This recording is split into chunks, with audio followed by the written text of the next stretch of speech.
जी नमस्कार, जय माता जी। भूजनी जनता, આપણે મારું નામ શક્તિસિંહ ચૌહાણ છે, ભુજ શહેર કોંગ્રેસ મહામંત્રી। ભૂજની જનતા આવતીકાલે એટલે 26 તારીખ 26મી એપ્રિલ રવિવારના રોજ સવારે 7 થી કરી અને સાંજે 6 વાગ્યા સુધી આપણે ભુજ શહેરની આપણે નગરપાલિકા માટે આપણે વોટિંગ થવાનું છે। ત્યારે આપે ભાજપ શાસિત આપણે ભ્રષ્ટાચારી ભુજ નગરપાલિકાનું છેલ્લા 40 વર્ષોથી આપણે શાસન આપણે જોયું જ છે, જેમાં રોડ, રસ્તા, પાણી કે ગટર કે બીજી કોઈ જે અન્ય સુવિધાઓ છે તે ભુજના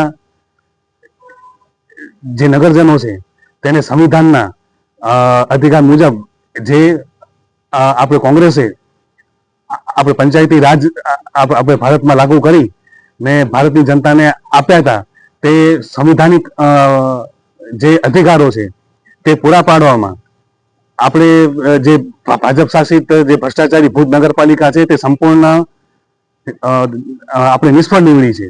ત્યારે મારી આપ સૌને આપણે ભુજના જે નગરજનો છે તેને એક આપણે અપીલ છે કે કોંગ્રેસ પાર્ટીના જે પણ જે ઉમેદવારો છે તેને આપણે જંગી બહુમતીથી આપણે જીતાડી ને ભાજપનું જે ભ્રષ્ટાચારી યુક્ત જે શાસન છે તેનો અંત લાવીએ।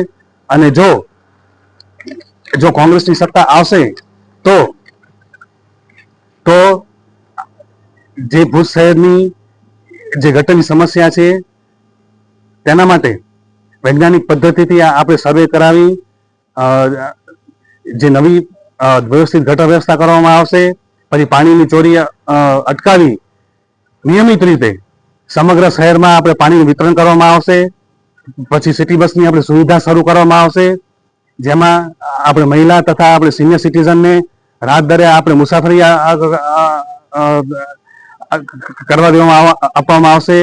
પછી આપણે જનતાને એડવાન્સ ટેક્સ પેટે ભરવામાં 25% રાહત, એને ચડક ટેક્સ ઉપર સંપૂર્ણ આપણે માફી। પછી જે નગરપાલિકાના તમામ પ્રશ્નોની ફરિયાદ માટે એક એપ્લિકેશન બનાવી ને આપણે જેનાથી આપણે ઘર બેઠે આપણે પ્રશ્નોનું આપણે નિરાકરણ કરવામાં આવશે। પછી ત્યારબાદ આપણે શહેરના તમામ આપણે સાર્વજનિક પ્લોટોને આપણે ડેવલપ કરવા, પછી તે ઉપરાંત જે સૌથી આપણે જરૂરી જે કરવા જેવું છે તે આપણે નગરપાલિકામાં કુશળ અને ઉચ્ચ લાયકાત આપણે ધરાવતા જે કર્મચારીની ભરતી કરી, જેનાથી ભુજ નગરપાલિકાનું જે વહીવટ આપણે ભાજપના શાસનમાં જે આપણે કથળી ગયો હતો તેને સરળ કરવામાં આવશે।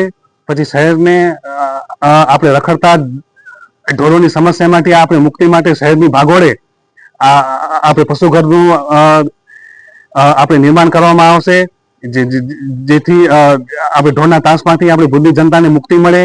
પછી આપણે દરેક વોર્ડમાં આપણે વોર્ડ ઓફિસ બનાવી આપણે વોર્ડનની આપણે નિમણૂક કરી, ત્યાં સફાઈ, ગટર, પાણી અને રોડ લાઇટના પ્રશ્નો માટે આપણે પૂરતા સ્ટાફની આપણે નિમણૂક કરવામાં આવશે। ત્યારબાદ આપણે શહેરના જે વિવિધ આપણે વિસ્તારોમાં રોજ પદાધિકારી દ્વારા આપણે પગપાળા નિરીક્ષણ કરવામાં આવશે। પછી આપણે નવી જગ્યાએ શાક માર્કેટનું આપણે નિર્માણ કરી આપણે બસ સ્ટેશન આસપાસના વિસ્તારોને આપણે ટ્રાફિકની સમસ્યામાંથી આપણે મુક્તિ આપવામાં આવશે। પછી આપણે ભુજ શહેરની જેટલી આપણે ફૂટપાથો છે તેના પરથી આપણે દબાણ દૂર કરી આપણે ફેરિયાઓ માટે આપણે અલગથી જે આપણે પૂર્વ આપણે પ્રધાનમંત્રી આપણે ડોક્ટર મનમોહનસિંહે જે સ્ટ્રીટ વેન્ડર એક્ટ નું નિર્માણ કર્યું હતું તે હેઠળ આપણે હોકર્સ ઝોન આપણે બનાવવામાં આવશે। ત્યારબાદ આપણે હમીરસર તળાવમાં આવતા આપણે ગટરના પાણી બંધ કરી ને તળાવને સ્વચ્છ બનાવવામાં આવશે। પછી આપણે વરસાદી વહેણ જે પાણીનું વહેણ છે તે આપણે તેના પર આપણે દબાણો દૂર કરી અને વરસાદી પાણી ભરાવાના પ્રશ્નોનો કાયમી નિકાલ કરવામાં આવશે। પછી જીમ તથા સ્પોર્ટ્સનું સંકુલનું આપણે નિર્માણ કરી અને યુવાનો માટે રાહત દરે આપણે ઉપલબ્ધ કરવામાં આવશે। ત્યારબાદ આપણે શહેરના પ્રબુદ્ધ તથા બુદ્ધિજીવી આપણે નાગરિકોની સમિતિ બનાવી અને નગરપાલિકાના આપણે વહીવટ માટે આપણે માર્ગદર્શન લેવામાં આવશે. પછી ત્યારબાદ આપણે શહેરના આપણે વિવિધ વિસ્તારોમાં આપણે ફરી આપણે સૂચન પેટી મૂકવામાં આવશે. આ આપણે ભુજ શહેર કોંગ્રેસ સમિતિનો સંકલ્પ પત્ર છે.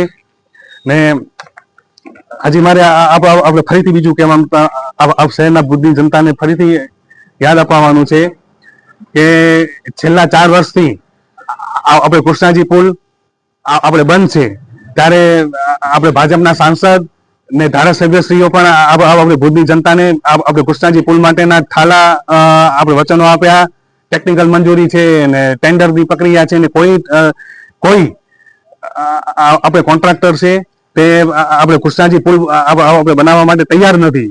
આપણે કારણ કે આપણે ભાજપ શાસિત આપણે ભ્રષ્ટાચારી ભુજ નગરપાલિકાની છાપ એક આપણે ભ્રષ્ટાચારી તરીકેની છે. એટલે માટે કોઈ આપણે કોન્ટ્રાક્ટર આપણે પુલ કરવા તૈયાર નથી. અને તે ઉપરાંત આપણે ભાજપના ધારાસભ્ય શ્રી કેશુભાઈ પટેલે આપણે ભુજની જનતાને આપણે વચન આપ્યું હતું કે જો તમે ભાજપને જીતાડશો તો આપણે ભુજ શહેરની આપણે જનતા માટે આપણે ફિલ્ટર પ્લાન્ટ આપણે લગાવવામાં આવશે. પરંતુ આપણે ફિલ્ટર પ્લાન્ટ પણ આપણે ભુજની જનતાને આપણે મળ્યું નથી. તે ઉપરાંત આપણે સિટી બસ પણ આપણે મળી નથી.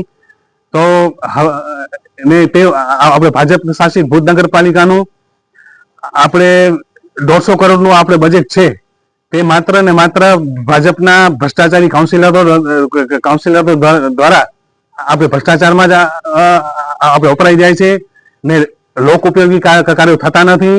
અને આખું જે આપણે ભુજની જનતાના જે ટેક્સના નાણાં છે એ કચ્છ કમલમમાં જાય છે. અને આપણે ભુજ નગરપાલિકા પર આપણે પાણીના બિલ પેટે અંદાજિત આપણે 200 કરોડ રૂપિયાનું આવક લેણું છે. અને તે ઉપરાંત આપણે પીજીવીસીએલ નું પણ આપણે કરોડો રૂપિયાનું આપણે લેણું છે. આમ આપણે ભુજમાં લેતો જન્મનો આપણે બાળક પણ આપણે હજારોના લેણા સાથે બને છે. ને આપણે સફાઈ બાબતે પણ એવું જ છે. આપણે દર મહિને આપણે 75 લાખનું આપણે બિલ બને છે. પરંતુ જ્યાં આપણે સાંસદ શ્રી આપણે વિનોદ ચાવડા રહે છે તેની આજુબાજુ સોસાયટીઓમાં પણ નિયમિત સફાઈ થતી નથી. આપણે માત્ર ને માત્ર આપણે સફાઈની બાબતમાં આપણે ભ્રષ્ટાચાર કરવામાં આવે છે.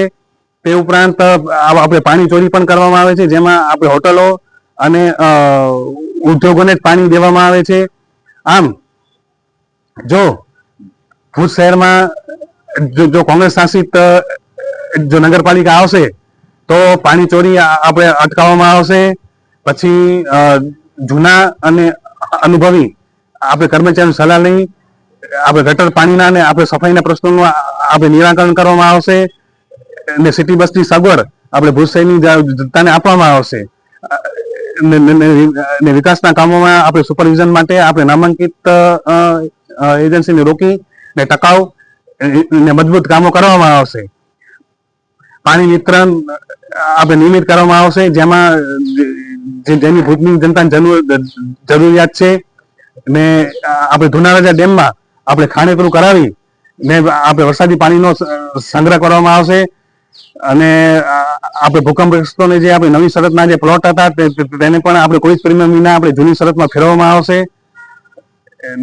અને આપણે તેના માટે સરકાર સમક્ષ છેલ્લે સુધી જો લડાઈ આપણે લડવી પડશે તો તેનું પણ પ્રીમિયમ માફ કરવામાં આવશે. અને ભાડાની કચેરીમાં જે લોકોને આપણે હાલાકી પડે છે તેની બાબતે પ્રજાના પ્રતિનિધિ તરીકે આપણે સરકાર સમક્ષ આપણે મજબૂત રજૂઆત કરવામાં આવશે. તો આપણે સન્માનીય ભુજ શહેરની જનતાને ખાસ આપણે નમ્ર અપીલ કે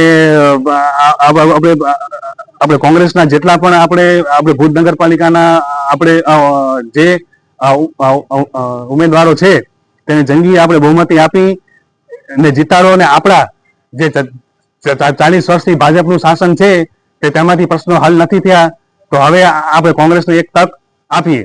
બસ એ જ.